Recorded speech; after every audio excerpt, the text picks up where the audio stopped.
Cette vidéo de Mixdeal vous est présentée en collaboration avec le Café Dragon de Belleuil. Bien plus que des jeux.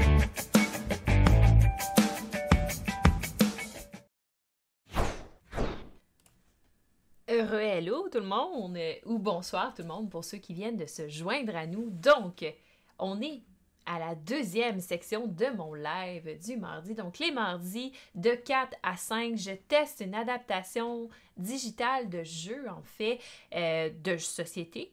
Donc, tantôt, on a vraiment été plus dans... D'habitude, c'est, tu sais, mettons, une application de jeu qu'on va transformer en application. Un jeu de société, en fait, qu'on va transformer en application mobile. Et là, je vais tester ça, voir ça a l'air de quoi, est-ce que c'est vidéo au jeu, tout ça. Mais là, on a été un peu plus loin parce qu'on a testé, dans le fond, une adaptation d'un jeu de société, mais en jeu vidéo. Donc, c'est plus du tout un jeu de société qu'on joue de façon numérique, c'est vraiment un jeu vidéo qui est inspiré d'un jeu de société. Et c'était Arkham Horror Mother's Embrace. Donc, si vous l'avez manqué, mais ça va être disponible en rediffusion sur Twitch. C'est également disponible en rediffusion sur la chaîne YouTube de Mixdeal. Donc, vous irez voir ça. Et là, on est rendu au deuxième segment.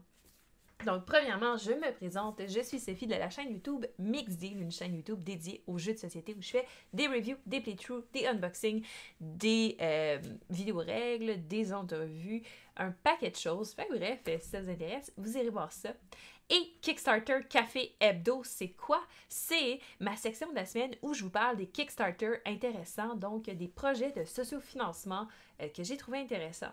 Et on passe à travers, on a toutes sortes de catégories et on passe à travers tout ça. Donc, on commence ça tout de suite.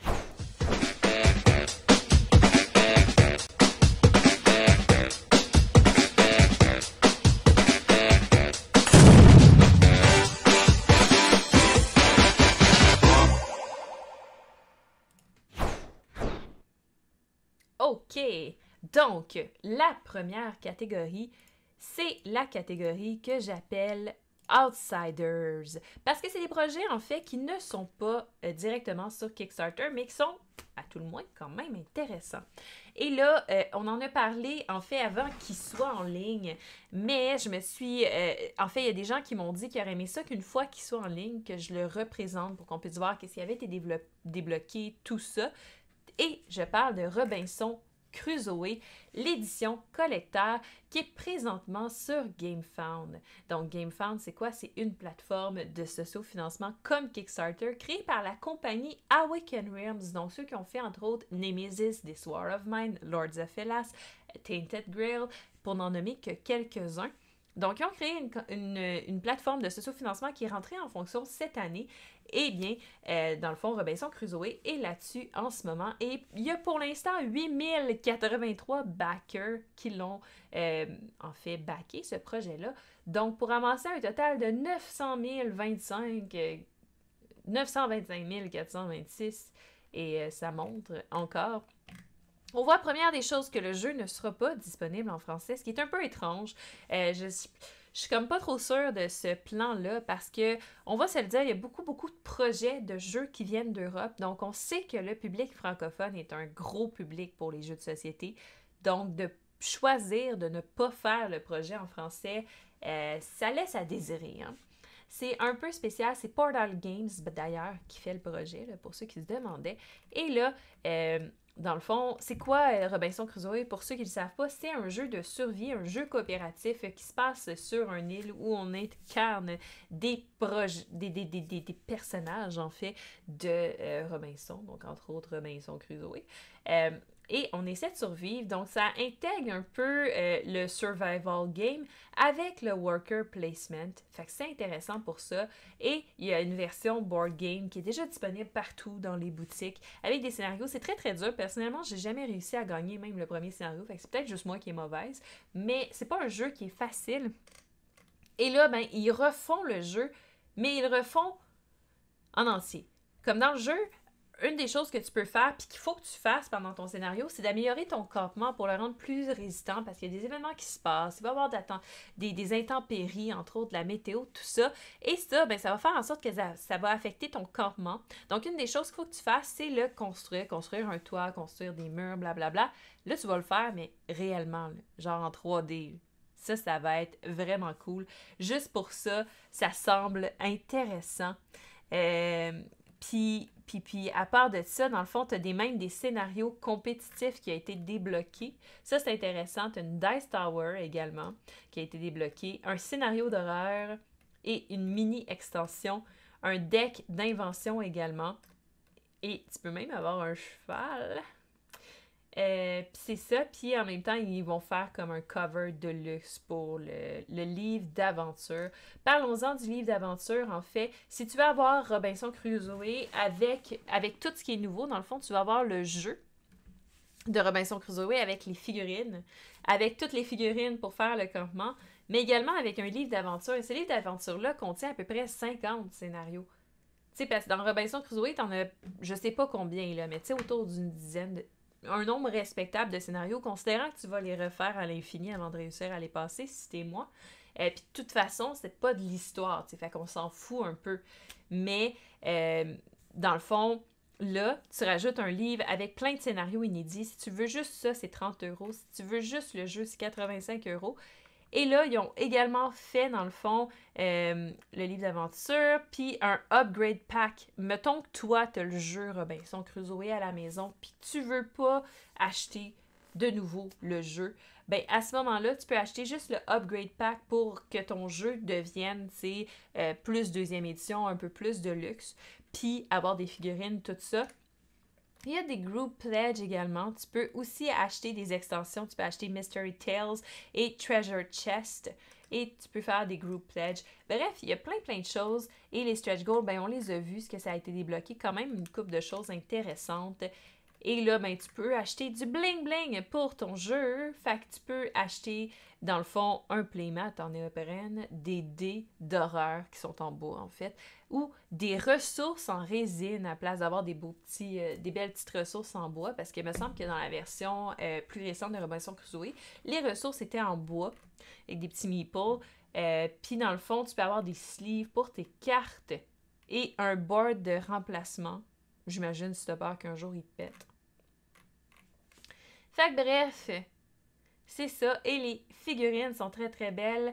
J'ai entendu parler, je suis pas sûre par exemple, je parle à travers mon chapeau, mais je pense que ceux qui sont responsables de la conception des mini, c'est la compagnie Awaken Rims, où ils utilisent soit ça, ou ils utilisent la même compagnie d'impression que Awaken Rims.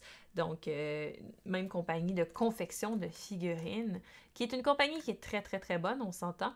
Et là, ben, c'est super le fun parce que tu as un Open and Play tutorial, fait que dans le fond, tu ouvres le livre de règles et tu joues directement, ce qui peut être très, très intéressant. Et oui, c'est Awaken Rims qui font des figurines fantastiques parce qu'on sait que ce sont les rois des figurines, en tout cas selon moi. Tu vas même avoir un companion app pour pouvoir générer des événements random, tout ça, puis jouer avec tous les scénarios. Bref, tu sais, c'est intéressant, c'est intéressant. Si t'aimes les jeux coop, si t'aimes les jeux difficiles, moi j'y songe, mais on dirait que je me suis comme tannée de Robinson Crusoe, mais c'est un jeu que j'ai joué, tu sais, quand j'étais plus débutante dans le monde du jeu. J'étais plus rendue niveau pandémie que Robinson, mettons, là, c'était beaucoup de bouchées à manger pour moi à ce moment-là. Fait que c'est peut-être pour ça que j'en garde un souvenir qui est un peu plus amer. Mais je me souviens d'avoir trouvé, par exemple, le jeu était très complet et très intelligent. Là. Si tu cherches quelque chose qui fait du sens, puis qui est bien fait, en fait, c'est très intéressant. Fait que bref, c'est ça pour Robinson Crusoe. Donc, j'ai donné plus d'informations. À vous de voir si vous intéresse. Je sais que le jeu en magasin est disponible en français. Fouille-moi pourquoi ils ont décidé de ne pas le mettre en français. Vous irez voir ça. C'est sur GameFound. Et tu as vraiment tout plein de choses là, intéressantes à voir. Et tu as des FAQ, tout ça. Donc, je laisse ça comme ça. Et ensuite, on passe à la deuxième catégorie qu'on n'avait pas la dernière fois, qui est en retard au party. Parce que c'était oublié de backer un jeu, par exemple. Des fois, ils reviennent disponibles. C'est intéressant de le savoir. Et là, un jeu qui est disponible et que vous pouvez toujours sur GameFound aller vous procurer, c'est le jeu The Edge Downfall, l'édition 1.6, que j'ai personnellement backé. Si vous voulez voir qu'est-ce qu'il y a dans cette boîte-là, ben en fait, il y a un unboxing de disponible sur ma page YouTube de Mixdeal. Et Il est disponible, celui-là, en français, heureusement. C'est un jeu de la compagnie Awaken Realms directement. Donc, un jeu de skirmish de figurines assez débile. C'est comme over the top comme jeu. Les figurines sont super belles. Le gameplay est hyper simple, mais hyper le fun.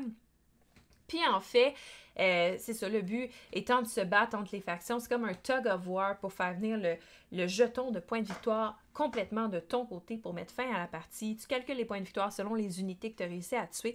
Puis dans la boîte de base, donc cette grosse boîte-là qui est gigantesque, tu as 6 factions.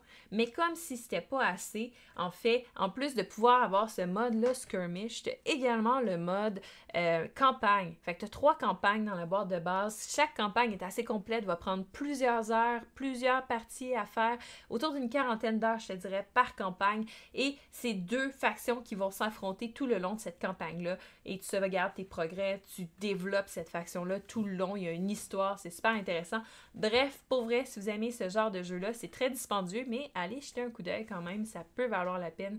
C'est pas donné par contre. C'est 150 et là, c'est pas euros, si je me trompe pas, c'est genre livres. C'est très très cher. Mais c'est ça. Puis vous pouvez également acheter les stretch goals de la dernière campagne, l'extension boss qui te permet de jouer en coop ou en PVP avec des géantes figurines, parce que les figurines sont déjà grosses, mais là c'est encore plus gros. Bref, t'as toutes les extensions, t'as tout qui est disponible. Moi j'avais pris le all-in, fait qu'il n'y a absolument rien qui m'intéresse là-dedans. Puis il offre même la possibilité d'acheter une boîte de 2 kilos de figurines random qui vont te mettre là-dedans, c'est pour jouer à des RPG ou whatever, ou juste pour peindre si ça te tente. Fait que c'est ça. Et salut Antoine. Ouais, Mythic Battle Pantheon, Ragnarok, excusez, parce que Panthéon c'était le dernier, va être disponible la semaine prochaine, fait qu'on va l'explorer la semaine prochaine. Et là, ben ça met fin à ces 2 premières catégories-là. Et là, on rentre dans la catégorie gros projets. Généralement, les gros projets, j'essaie de vous mettre des projets à millions de dollars, tu sais, des géants projets. L'affaire, c'est qu'au fur et à mesure des semaines, c'est les gros projets, on les a tous parlé, il n'y en a pas des énormes qui sont arrivés, mais il y a quand même des projets assez intéressants qui sont arrivés et que j'aimerais vous parler. Donc, on va commencer avec une compagnie québécoise que j'ai eu la chance d'interviewer pendant Montréal Joue et qui est Triton Noir. Donc, cette compagnie-là qui est connue pour le jeu V-Commando, entre autres, et également pour, dans le fond, Assassin's Creed, l'adaptation en board game, a fait une version deluxe de V-Commando. Si vous voulez avoir plein d'informations sur cette version deluxe-là, j'ai eu la chance incroyable de parler directement avec Thibaut Delatoine, qui est l'auteur et le propriétaire, en fait, de Triton Noir. On a eu une entrevue durant Montréal Joue qui est disponible sur ma chaîne YouTube de Mixdeal. Et c'était vraiment trippant et il donnait plein d'informations, autant sur Assassin's Creed que sur V-Commando. Donc, vous pouvez aller voir ça. Puis, entre autres, je pense même que je vais, attendez un peu, vous plugger, vous mettre le lien si jamais vous voulez aller la voir parce que je trouve ça le fun. Il a donné de son temps pour parler avec nous. Fait que je trouve ça intéressant que vous puissiez en profiter. Fait que donnez-moi 2 secondes et quart et je vous partage le lien dans les commentaires que vous puissiez aller voir ça. Pas là, mais tantôt. Parce que là, on regarde Yo le ludologue. Wow! De la belle visite ce soir. Fait que le lien est là. Vous irez voir ça tantôt. Et je le mettrai sur YouTube là, dans la vidéo à la fin. Comme ça, vous pourrez le voir. Bref, fait que la version de luxe, première des choses que ça inclut, parce qu'on se souvient que dans V-Commando, c'était des tokens en carton. Là, ça inclut des miniatures. Fait que déjà, ça m'énerve un peu. Et ben là, tu vois un peu tout, qu'est-ce que ça va inclure, bref, toutes les extensions, en plus d'avoir des nouvelles extensions. En plus d'avoir les miniatures, ça va être disponible en français et en anglais. Thank God. Fait que la nouveau Ghost Expansion qui va être free, elle va être gratuite. Elle vaut 64$ canadiens. Si tu backes le jeu-là, tu l'as gratuit, c'est un stretch goal. Fait que tu sais, juste ça vaut la peine. Les figurines sont de qualité. Il va y avoir un mode pour pouvoir faire augmenter le niveau, ramasser de l'XP pour tes bonhommes. Tu vas avoir plein de tuiles double-sided. Tu vas avoir des nouveaux modes, un mode campagne également. Des nouvelles illustrations, plein de choses. Puis tout le contenu exclusif de la première campagne également. Fait que si tu veux avoir la version finie de V-Commando, en fait, c'est ça, là. C'est le all-in, c'est ça ici. T'as tout le kit. Et c'est 186 Canadiens pour le all-in, ou juste, si tu veux juste l'extension Ghost, qui est la nouvelle extension, c'est 47 canadiens. Mais tu l'as gratuit, genre, avec le all-in. Fait que pourquoi? Hein? Fait que c'est ça, puis à la carte, ben, tu peux avoir tout ça. Fait que si tu veux vraiment tout, parce que le all-in, c'est le all-in tout nouveau. On comprend ici, là, c'est si tu as déjà V-Commando, comme c'est très clairement mentionné ici. Si tu as déjà V-Commando, là, tu peux acheter l'extension ou tu peux acheter le all-in de tout ce qui est nouveau. Si tu n'as pas V-Commando encore, tu peux acheter tout ce qui est nouveau avec V-Commando et ça va te coûter 176. Ou tu peux acheter, dans le fond, le gameplay all-in, fait que tu n'auras pas les miniatures, mais tu vas avoir V-Commando, tu vas avoir tout. Puis ça va te coûter 195. Ou si tu veux les miniatures et tout le package deal, c'est 321 canadiens pour avoir le all-in sur le jeu. Les figurines ont de l'air très, très, très belles. Je le rappelle, tantôt je l'ai mentionné, mais Triton Noir fait affaire avec le même concepteur de figurines que Awaken Realms, donc de la qualité assez intéressante. Et donc, c'est ça, tu as des heures et des heures de gameplay. V-Commando, c'est quoi? C'est un jeu qui se passe dans le temps de la Deuxième Guerre mondiale. T'incarnes un groupe d'officiers, dans le fond, élite, là, un peu d'agents secrets, je sais pas comment dire, tu essaies d'infiltrer, c'est surtout des missions d'infiltration, moins des missions de bataille, mais quoi que ça peut arriver, mais t'as vraiment un gros sentiment, en fait, là, un gros de suspense puis de stress quand tu joues à ce jeu-là parce que tu veux essayer d'être le plus subtil possible, tu veux essayer de ne pas te faire repérer, tout ça. C'est vraiment intéressant. Et bref, fait que vous irez voir ça. C'est sur Kickstarter, ça vient de commencer et déjà on est rendu à 257 991 canadiens. Il y a 1355 personnes qui ont contribué à ce projet-là. C'est un projet de Montréal, Canada. Et c'est ça. Fait que 17 jours avant la fin de la campagne. C'est d'ici, ça. Je suis comme fière. Fait que c'est ça pour ça. Après ça, d'autres projets intéressants. C'est un gros projet quand même si techniquement non, parce que techniquement, c'est pas un projet à millions de dollars, mais quand même, on est dans les centaines de mille. Et c'est John Company Second Edition, qui est en fait un jeu qui va se passer dans l'est de l'Inde, où tu vas essayer de développer un peu tes compagnies, tout ça. C'est un jeu de négociation, puis de... un peu worker placement. Et c'est intéressant parce que c'est un jeu qui a de l'air ultra chic, ultra bien développé. Et ça serait comme pas surprenant non plus que ça soit le cas, parce que ceux qui l'ont fait, en fait, c'est ceux qui ont fait Pax Pamir et ceux qui ont designé Root. Fait que juste pour ça, c'est comme intéressant, tu sais. On voit que c'est des gros noms, des grandes pointures. C'est un gros jeu, par exemple, entre 90 à 240 minutes, 1 à 6 joueurs, 13 ans et plus. On n'a pas d'annonce pour la langue, fait que probablement ça va être juste en anglais. C'est seulement disponible sur Kickstarter pour 80$ US.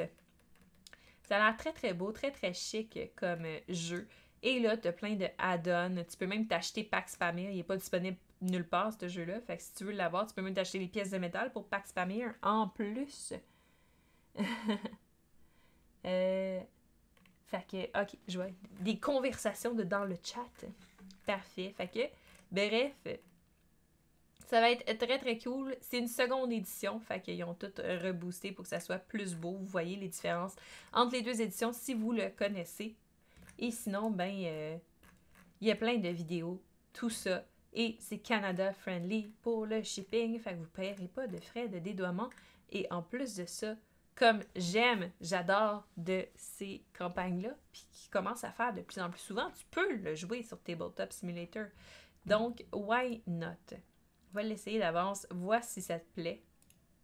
Et là, prochain projet qui est dans les gros projets, c'est, au même titre que V-Commando, on dirait qu'ils sont timés ensemble, Heroes of Normandy, qui est comme le Big Red One Edition, qui est comme une édition complète de Heroes of Normandy, un peu boostée.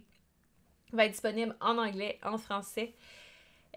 Puis, dans le fond, c'est un jeu dédié aux hommes de la première infanterie.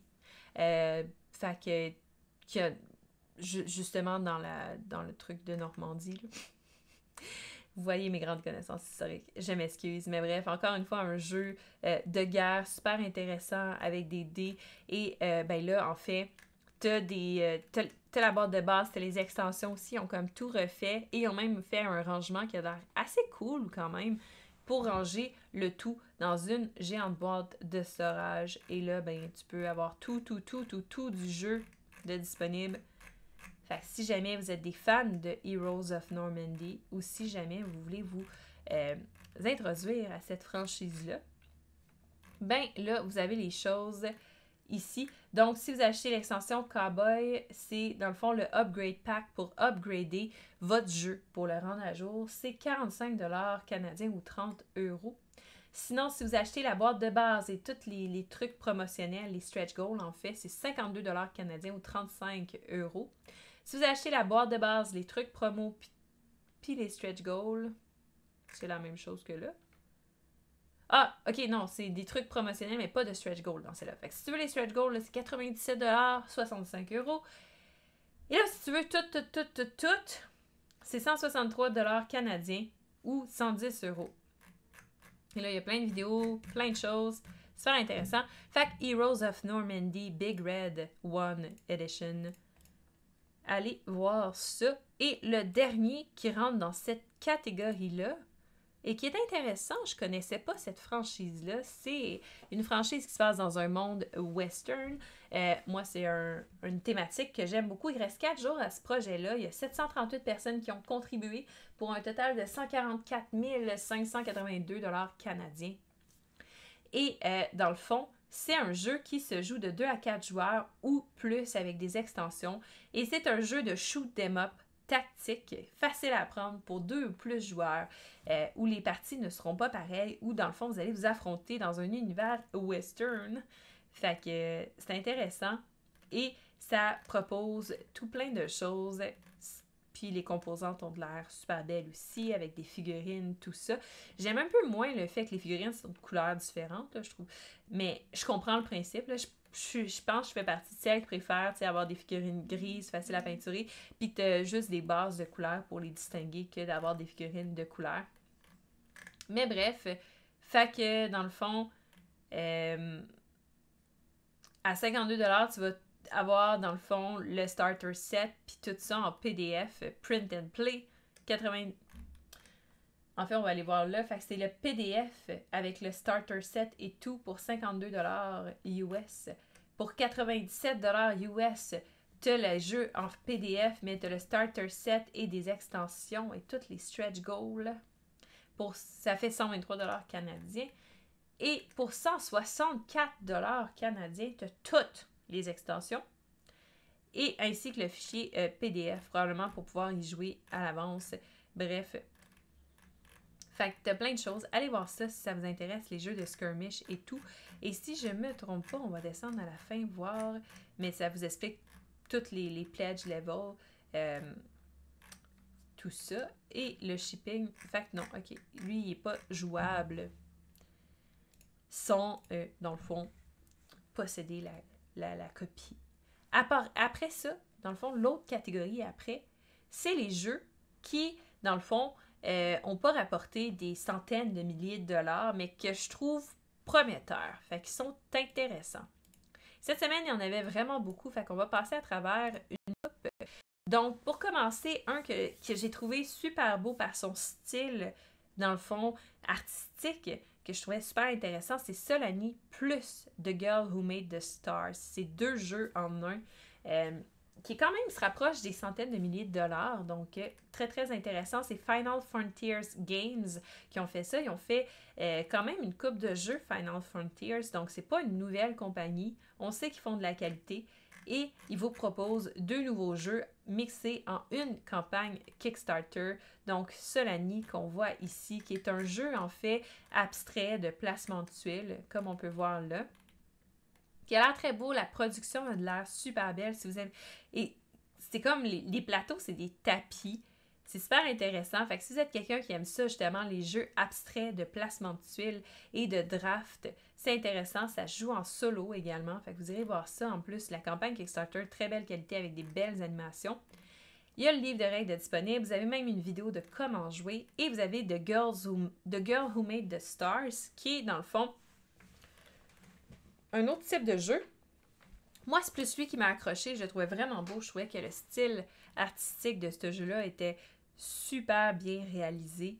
Et autant avec, dans le fond, le plateau qui est comme une forme particulière, tout le matériel, les petits meeples qui sont très très beaux. Et c'est un worker placement avec un placement de tuiles également, donc moins abstrait que l'autre avant. Et c'est un jeu plus de puzzle également. Encore une fois, de 1 à 4 joueurs, donc possible de le jouer en solo. Bref, et tu débloques surtout des upgrades, je te dirais, de qualité pour le matériel, entre autres une Dice Tower pour The Girl Who Made the Stars. Fait qu'il y a quand même une couple de stretch goals qui ont été débloqués, plusieurs vidéos. Et là, tu peux te procurer n'importe lequel des deux jeux pour 49$ ou tu les mets ensemble pour 95$ et tu as les deux jeux. Fait que ça, c'est intéressant. Et il n'y a pas plein de add-ons ou whatever. C'est vraiment ça. Et c'est en US. Et ça va être Canada friendly. Et on n'a pas vu de langue, donc ça va être disponible seulement en anglais, malheureusement. Ensuite, dans les projets qui avaient de l'air intéressants, j'ai également vu Horn Up. Et là, je ne sais pas si Dominique ou CPA qui nous écoute en ce moment, mais c'est un jeu, en fait, de concert de métal. Je trouvais ça super original. Ça a été financé très très vite. En 33 minutes, ils avaient atteint leur objectif de financement. Bon, c'était pas très gros, là. Il y avait un objectif de financement de 8 886$, mais quand même. Et dans le fond, la boîte de jeu représente une scène de concert et ton but, c'est d'être le premier, dans le fond, à te rendre sur la scène. Fait que très très très intéressant et original comme jeu. Puis c'est ça, à part de ça, ben, ça vous explique tout comment ça joue, les composantes du jeu. On s'entend, c'est pas le jeu le plus exceptionnel au monde. Ça joue, dans le fond, tu peux mettre ton sel pour faire croire qu'il y a vraiment un concert de métal, tout le kit. Je trouvais ça original. Il y a même une petite extension disponible avec ça. C'est pas un gros projet, ça coûte pas très cher. Donc, pour avoir le jeu de base, c'est 36$ canadiens. Et si tu veux avoir le bundle avec l'extension, c'est 48$ canadiens. Tu avais des early bird qu'on appelle, là, quand les gens backent plus rapidement, ça coûte moins cher. Ils sont partis, mais reste que c'est pas vraiment très cher comme jeu. Fait que si ça vous intéresse comme petit filler, il y a ça de disponible. Ensuite de ça, on a Floriferous, qui est un jeu en fait de set collection de fleurs, qui a l'air très très très chic. Ils ont utilisé l'artiste en fait qui a fait les graphiques sur ce jeu-là, c'est une peintre. Je trouve ça super intéressant, c'est très très beau. C'est très très zen comme jeu, fait que c'est ça, c'est un jeu de paire où tu vas faire des sets collection, arranger des sets de fleurs puis essayer de faire des points de victoire. Ça a l'air d'un jeu vraiment relax que tu vas faire, un peu abstrait et surtout très beau. Il a même reçu le Seal of Excellence de Dice Tower, le Golden Geek et tout ça, fait que juste pour ça, c'est intéressant. On voit que c'est de la belle production et ça a été créé par une femme. Donc, ça, c'est très intéressant aussi. Fait que là, ça vous explique comment le jeu se joue. Mais tout est super chic, tout est super beau. Et là, on voit justement l'artiste Clémentine Campardou, qui est celle qui a fait la peinture pour les cartes. Bref. Fait que, encore une fois, pas un gros jeu, vous vous casserez pas avec ce jeu-là. Si vous voulez avoir le jeu de base, Floriferous, et une petite mini-extension, c'est 26$ canadiens. Fait que c'est pas si pire. Et là, t'as des group pledge où tu peux en acheter de plusieurs dans le fond, copies. Puis je pense qu'ils ont fait plusieurs jeux liés à la nature. Donc, tu peux te procurer leur autre jeu, en fait. Donc, Sunset Over Water, Herbaceous, pour pas trop cher. Fait que tu peux te procurer les 3 jeux également pour comme 76$ canadiens. C'est pas trop cher. Fait que c'est ça pour Floriferous. Ensuite de ça, On a Ghostwriter, qui est intéressant. C'est un jeu qui fait penser un peu à Mysterium. C'est un petit jeu de party léger qui n'est pas encore fini de financer. Ça me surprend parce que le jeu a de l'air quand même assez solide. C'est pas mon genre de backer des petits jeux sur Kickstarter. Fait que c'est peut-être ça l'affaire. C'est peut-être qu'il n'y a pas un énorme public pour ce genre de jeu-là. Fait que c'est Marie Flanagan qui fait le projet. Ça va être Canada friendly. C'est 25$ US avec un shipping gratuit aux US parce que c'est fait là. Et dans le fond, il y a quelqu'un qui incarne un médium et les autres personnes vont posséder des... Et le médium va avoir une carte comme ça. Il va falloir qu'il fasse deviner un mot. Les autres personnes vont posséder des cartes de questions. Et là, il va falloir qu'ils utilisent leur carte de questions pour que le médium écrive des indices là, pour faire deviner c'est quoi en fait le mot qui est recherché. Ça fait penser un peu à Master Word pour ceux qui ont vu des playthroughs avec moi ou des animations de jeu. Mais ça a l'air bien fait comme jeu. Bref, c'est intéressant et c'est pas trop cher, 25$ US pour avoir le jeu. Ça fait 32$ canadiens. Et tu vas même avoir le print and play. Et tu as même des group pledges si jamais tu veux économiser encore plus sur le jeu. À part de ça, on a Three Sisters, qui est ici, qui est un jeu de dés, en fait. Et ben c'est un roll and write. Fait que ça a l'air intéressant, c'est pas trop cher non plus. C'est un petit jeu qui joue de 1 à 4 joueurs, un jeu de dés, justement. Encore une fois, avec un thème nature, il faut que tu fasses, dans le fond... c'est ça, là. C'est un jeu d'agriculture où tu fais tu construis ta cour, tu essaies de la rendre la plus belle possible. Si vous aimez les roll and write, ça peut être intéressant. Il y a plein de descriptions de comment jouer. Il y a même un mode solo. Puis c'est ça. Fait que bref, un autre petit jeu qui a de l'air intéressant. Je les passe vite parce que j'en ai beaucoup à vous présenter, mais c'est pas très cher. C'est comme 37$ canadiens pour avoir la Kickstarter Edition. Fait que c'est quand même pas, encore une fois, un projet où vous allez vous casser. Et là, à part de ça, j'ai Prosperitea, ou Prosperity, en fait, mais T marqué genre T comme le T. Parce que là, encore une fois, c'est un jeu vraiment relax où ton but, c'est de remplir des commandes de thé. Fait que tu blends du thé, tu le vends, tu fais des échanges de feuilles de thé. Ça a de l'air élégant, ça a l'air cute comme jeu, puis ça a de l'air super relax surtout. Fait que bref, si le thé, c'est un sujet qui vous parle, mais des fois, tu sais, le thème n'est pas obligé tant de parler si le jeu est bon. Là, si on pense par exemple à... comment ça s'appelle, le jeu Viticulture, tu sais, de Stonemaier Games, qui est un jeu qui parle de créer du vin. Puis moi, personnellement, c'est pas un sujet qui m'attire énormément, tu sais, comme thématique, c'est pas quelque chose que j'irais chercher. Par contre, tu sais, quand le jeu il est bon, ben, c'est intéressant. Et là, ben, t'as plusieurs pledge levels, fait qu'à 29$ US, t'as le jeu avec en plus du thé. Parce que, why not? Et là, le Signature Blend, c'est que tu vas avoir le jeu avec du thé, encore une fois, une lettre de remerciement avec un autre sachet de thé et un truc pour infuser ton thé.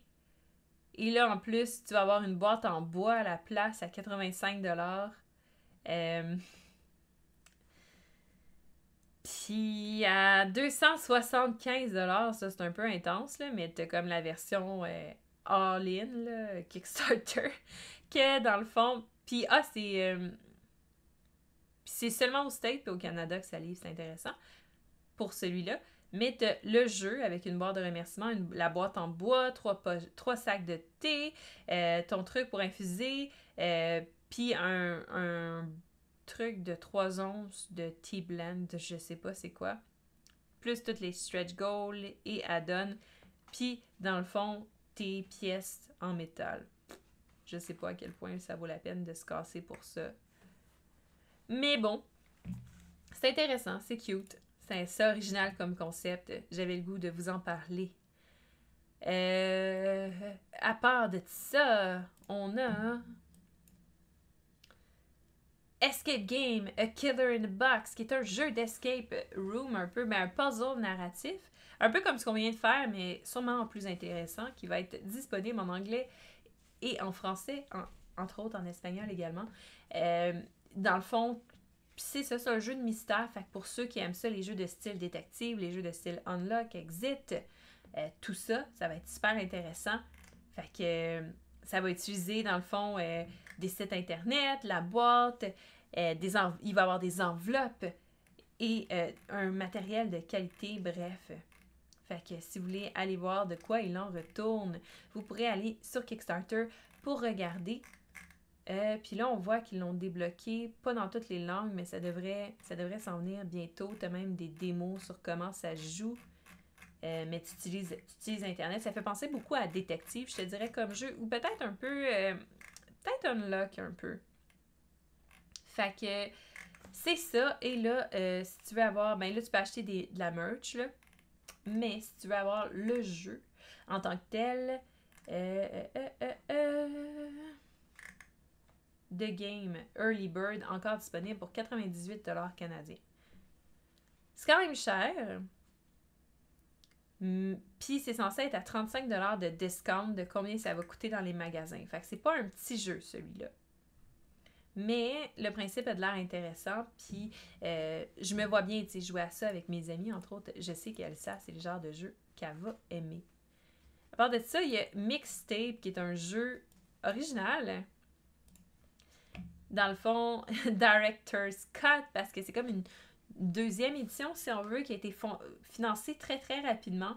Il y a, dans le fond, 1065 contributeurs pour un total de 132 000 canadiens, presque 133.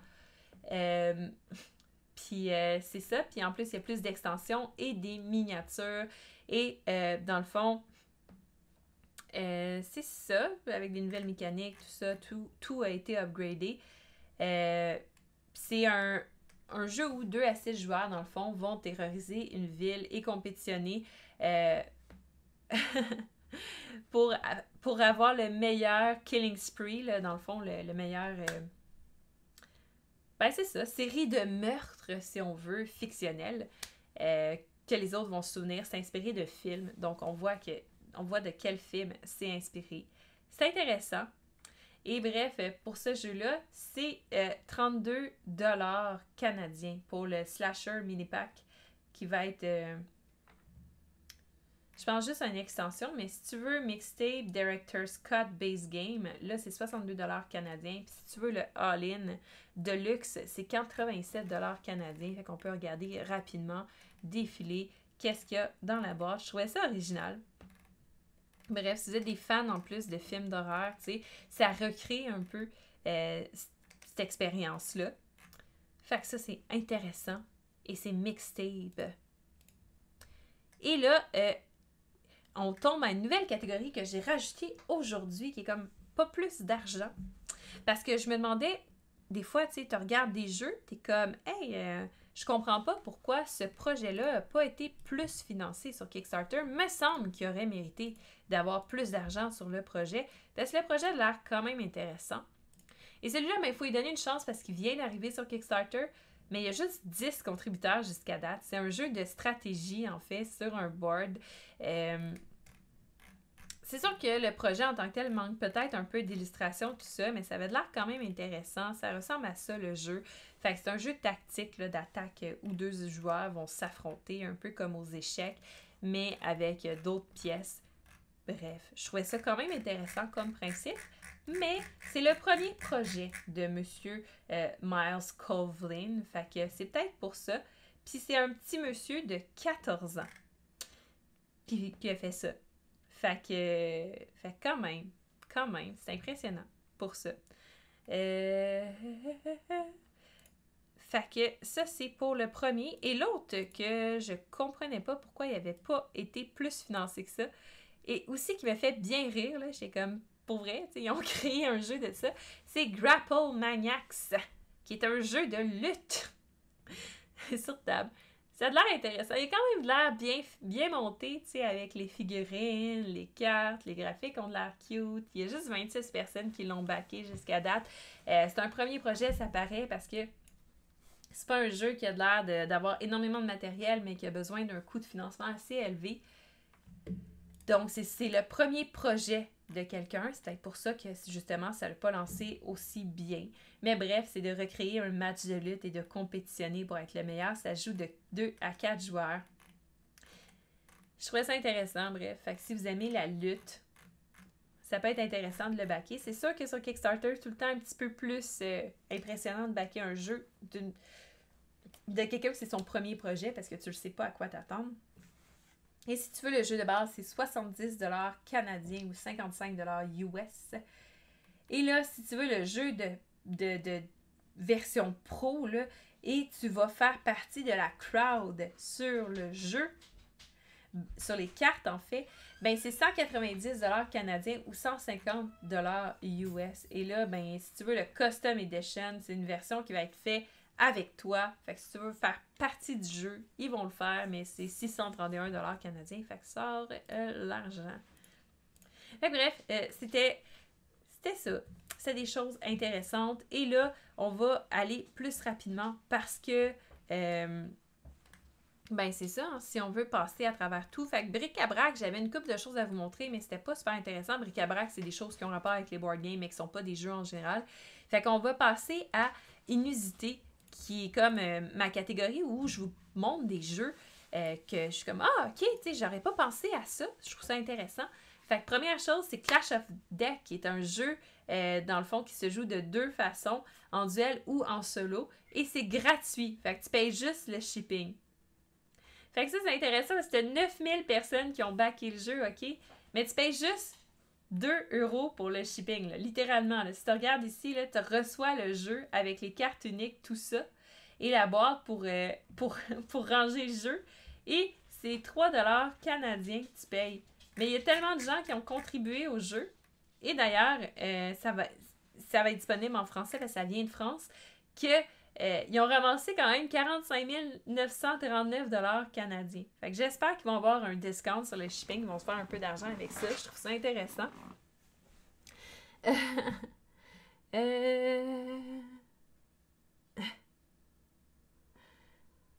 Oh, Sébastien. C'est un petit garçon de 14 ans qui a fait le jeu, là. Troll-le pas comme ça.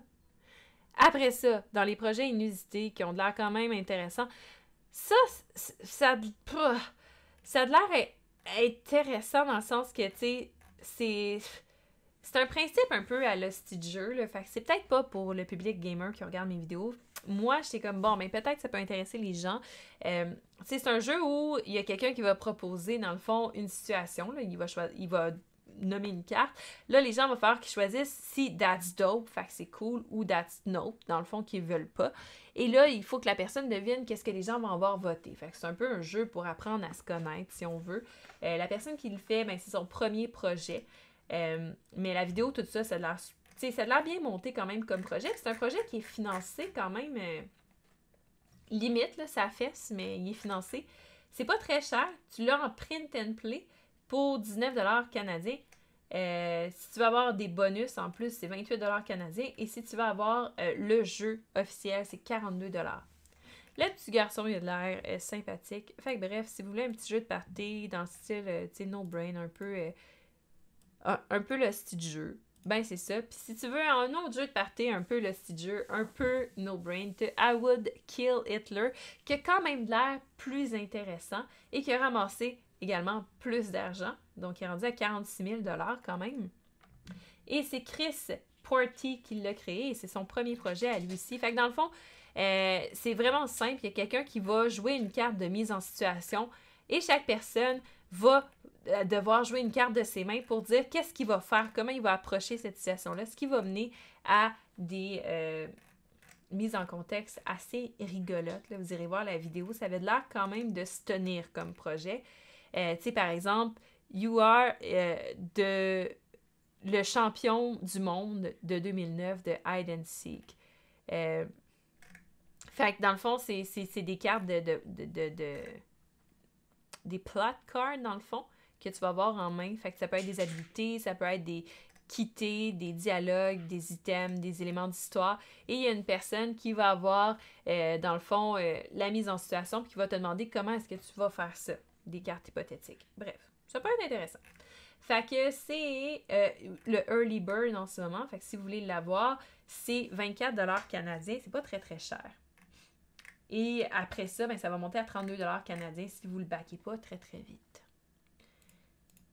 À part ça, le dernier, je l'ai mis dans inusité. J'aurais pu le mettre dans... Je comprends pas pourquoi il n'a pas reçu plus d'argent, mais avoir un peu le jeu puis la présentation, on voit qu'il aurait peut-être besoin d'un petit peu plus d'amour, mais là, c'est peut-être pour ça qu'il n'a pas ramassé assez d'argent encore. C'est un jeu scientifique, c'est un jeu éducatif avec des éléments de chimie. Fait que c'est intéressant. Ça demande pas de connaissances en chimie, mais tu sais, moi, j'aime ça, les jeux de science, personnellement. Je trouve ça tout le temps intéressant. Là, en plus, il y a un concept un peu 3D où tu vas bâtir, dans le fond, tes molécules, tout ça. Fait que ça, c'est intéressant. Et c'est un premier projet créé, encore une fois. Donc, c'est le temps, les gens sont inspirés, ils ont du temps. Et selon comment ils vont ramasser l'argent, si jamais ils en ramassent assez, ils vont pouvoir ajouter des langues. Fait qu'ils soient disponibles en d'autres langues. Fait que là, on voit le prototype du jeu. Fait que c'est probablement pour ça qu'il n'a pas été backé plus que ça, parce que le jeu a clairement l'air d'un prototype. Donc, il va demander un peu plus d'amour pour que le jeu devienne quelque chose de physique. Mais l'idée quand même en arrière est intéressante. Et bref, si vous le voulez, dans le fond, si tu veux, le jeu de base, c'est genre 23$ canadiens, mais c'est un print and play. Et là, si tu veux le full edition avec tout, dans le fond, le matériel, c'est 75$ canadiens pour l'avoir. Et dans le fond, si tu veux le Laboratory Assistant, c'est l'édition de base de la game. C'est 89$ canadiens, fait que je sais pas trop c'est quoi la différence entre les deux. Peut-être que tu as plus de choses dans la boîte, probablement plus de cartes si tu compares ici, molécules, plus de molécules aussi. Surtout plus de molécules à construire. Fait que c'est ça. Si jamais ça vous intéresse, peut-être pour l'école, cette prof de sciences, ça peut être intéressant. C'est Carbon Control. Et ce qui m'amène à notre dernière catégorie, et j'ai pas beaucoup de temps pour en parler, j'ai 5 minutes, fait qu'il va falloir que je vous parle rapidement des projets, qui est la catégorie, ma préférée, qui est comme, sérieusement, quelqu'un a pensé à faire ce jeu-là, puis j'en reviens pas, parce que c'est un peu niaiseux. Fait que bref, j'en ai tout plein. On va y aller vraiment vite. Donc, j'ai Tornado Roulette, qui est un jeu de party de roulette russe un peu, où là, dans le fond, c'est comme un Truth or Dare, mais version plateau, où il va faire que tu réalises des défis niaiseux avec tes amis, tu roules une roulette, puis que tu boives beaucoup d'alcool pour que le jeu devienne intéressant. C'est son premier projet. Il est quand même en voie de financement. Ça se peut, dans 22 jours, qu'il soit complètement financé. Si jamais c'est le genre de jeu de party qui vous intéresse, ben, vous pourrez aller voir ça. Et là, les gens, hein, il y a comme juste un thème qui intéresse les gens ces temps-ci, c'est la pandémie. Fac, virus vétéran de Pandemic Card Game. On voit que les gens sont un peu moins fans de ce type de jeu-là. Fait que un jeu de cartes de pandémie où il faut que tu combattes un virus, ça a l'air d'un jeu de party. Ça a l'air aussi un peu version prototype. Là. C'est le premier projet de la personne également. Ensuite de ça, toujours côté pandémie, celui-là, je l'ai trouvé quand même plus original juste dans son nom. Il s'appelle COVID War Game. C'est un jeu de stratégie d'anticipation et d'analyse. Fait que à travers un COVID War Zone. Fait que bref, c'est quand même original. C'est le premier projet de la personne. Ça ressemble à un Stratego version COVID. Je ne sais pas quoi vous dire. C'est peut-être bon, c'est peut-être pas bon. Hein? On voit les marques de papier collant, tu sais, sur les trucs. Fait que c'est vraiment très prototype, là. Fait que c'est le premier projet de la personne. Bref. Les gens sont inspirés par la pandémie. Qu'est-ce que vous voulez que je vous dise? Après ça, toujours côté pandémie, parce que les gens aiment ça, parler de ça, t'as Drink Out, The Infectious Drinking Game. Hashtag Corona Edition. Fait qu'un jeu de boisson de l'édition spéciale Corona, un jeu de cartes. Les cartes ressemblent à ça. C'est un premier projet, encore une fois, qui est en qui est en voie peut-être d'être financé. On le sait pas. Pour l'instant, il y a 7 personnes qui ont contribué.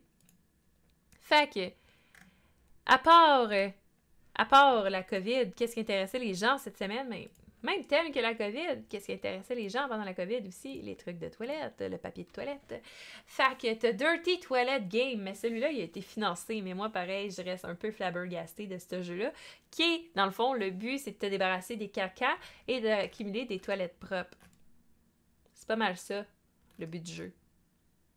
C'est ça. Fait que, tu sais, t'as des panda poop, des fairy poop, des greedy men, des super poop.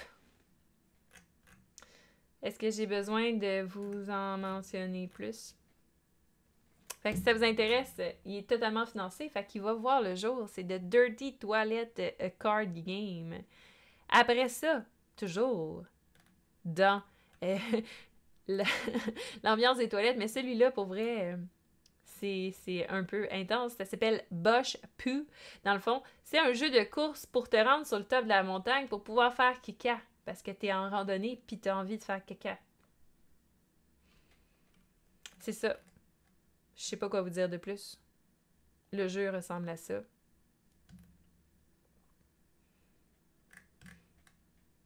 Fait que si jamais ça vous intéresse, il y a 25 personnes en tout cas qui étaient bien intéressées par cette histoire. Fait que, qu'est-ce qui pourrait être pire que les jeux que je viens de vous montrer là? Ben, moi, je sais qu'est-ce qui pourrait être pire que ça. Puis c'est de mixer deux jeux ensemble qui étaient déjà ordinaires. Mais je pense pas que ça va faire un effet, ils se mixent ensemble puis deviennent extraordinaires. T'sais, je pense qu'ils vont juste rester ordinaires, mais ensemble. Fait que, tu sais, si tu mixes le jeu de poche avec le tic-tac-toe, ben c'est ça. Mais il y a 83 personnes qui n'ont pas pensé comme moi puis qui ont backé le projet. Fait que ça va peut-être se faire financer un jour, ce jeu-là. Fait que c'est, au lieu d'être tic-tac-toe, c'est tic-bag-toe. Tu vois? C'est ça. Fait que là, dans cet esprit-là de reprendre des vieux jeux et d'en faire des nouveaux, parce que I don't know what could go wrong with that, t'as Yugo Poly Board Game, qui est un jeu de Monopoly créé par quelqu'un d'autre. Et c'est ça. Fait que c'est un jeu d'entrepreneur dans le thème Monopoly, mais un peu repimpé. Et voilà. Je trouve ça drôle comment il est comme... Wouhou! J'ai... Bref. Fait que c'est ça. Si jamais ça vous intéresse de jouer à Monopoly, mais version Kickstarter, c'est disponible. Puis ça fait le tour. J'essayais de penser si j'ai fait le tour de toutes mes choses et la réponse est oui. Ça fait le tour, mes amis, de Kickstarter Café Hebdo de cette semaine. J'espère que vous avez aimé ça. J'espère que vous avez trouvé des projets intéressants. On a quand même des choses qui étaient intéressantes. Beaucoup de projets sur Kickstarter, des petits projets. Fait que ça, c'est intéressant. Puis ben, des gros projets aussi également. Puis il y en a d'autres gros qui s'en viennent prochainement. Fait que là, c'est juste des semaines plus tranquilles avant de nous shooter d'autres gros projets. Fait que, ben, c'est ce qui met fin à mon Kickstarter Café Hebdo, ce qui met fin à mon stream du mardi. Donc, je me représente pour les nouveaux. Je suis Sophie de la chaîne YouTube Mixdeal, une chaîne YouTube à propos des jeux de société où je fais des reviews, des playthroughs, des vidéos règles, des unboxings, des entrevues, plein de choses. Donc, vous pourrez aller voir ça si vous êtes intéressé. Donc, c'est Mixed Deal. Et en fait, c'est ce qui va mettre fin à mon stream. Mais là, j'empiètre sur du temps emprunté parce que Sébastien Savard, dans le fond, va streamer tout de suite après moi. Donc là, il s'en vient.